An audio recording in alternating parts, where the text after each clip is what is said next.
We care a lot about what the media is talking about and what they're not talking about. And it turns out when it comes to the Democratic primary, there's pretty much one thing that they're talking about, and it's Joe Biden. Ken Klippenstein of TYT Investigates has some new information from a survey of media coverage of candidates from Smart News. If we could bring up this chart, you're gonna see broken down month by month the coverage in terms of number of articles of different candidates, and you can see that starting in April, that orange bar, which is, it's not Trump, you might think that, it's Biden, suddenly was getting 2.5 times the coverage of the next highest candidate, which in the past 2 months has been Elizabeth Warren. He's been getting between 3 and 4 times the coverage of Bernie Sanders.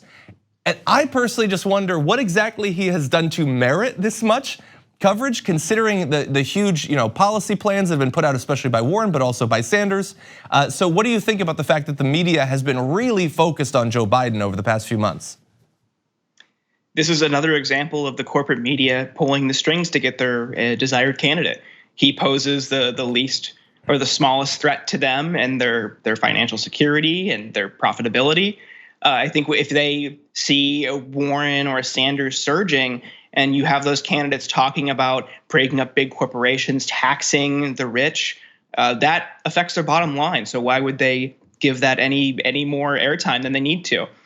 So this is just another example of that. And to the Sanders campaign's credit, they recognized this a long time ago. They knew they weren't going to get a fair shake against Clinton, so they started to build out their own media apparatus. They hired Armand Avram from Now This News. He's started a video shop in the Sanders office, and they've been cranking out, as I'm sure every viewer of TYT has seen, the viral videos from the Sanders campaign in the Sanders office, and they've been just bypassing the corporate media and speaking directly to their supporters via social media, via video. And I think all campaigns need to recognize that you can't rely on traditional and legacy media infrastructures to reach these sorts of people. You have to do it yourself. You have to be authentic, and you have to create your own content and push it out on your own.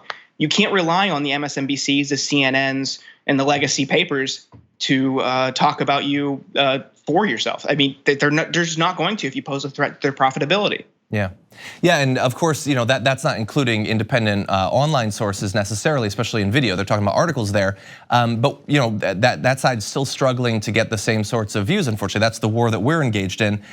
Just one more thing I want your opinion on. With Joe Biden, there have been a number of different gaffes or things coming up from years past that he'd said that seemed like they would hurt him in this current primary. So some of this coverage might be negative. We know with Donald Trump, there was a lot of coverage of him. A lot of it was negative, but it didn't seem to matter as long as they were talking about him. Does Joe Biden on the Democratic side, will he suffer if there's a ton of focus on him, but it tends towards covering his gaffes and positions that seem out of step with the Democratic primary electorate? I'd like to think that it affects him, but people generally just don't seem to care, especially older generations will just write it off or dismiss it because they've got it ingrained that because he was affiliated with the Obama administration, he's okay and he's a good guy. I don't see it that way.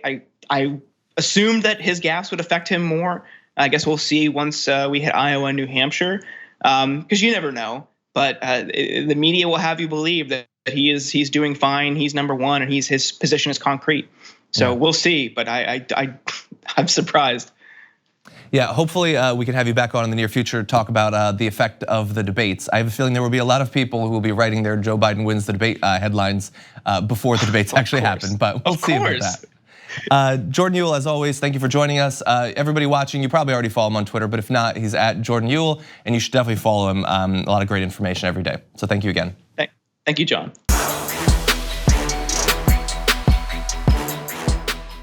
Thank you for watching this clip from the Damage Report. For more content from the show and access to TYT Network members-only exclusives, go to tyt.com/Brooke. Wait, no, it's tyt.com/John. Go to tyt.com/John to sign up.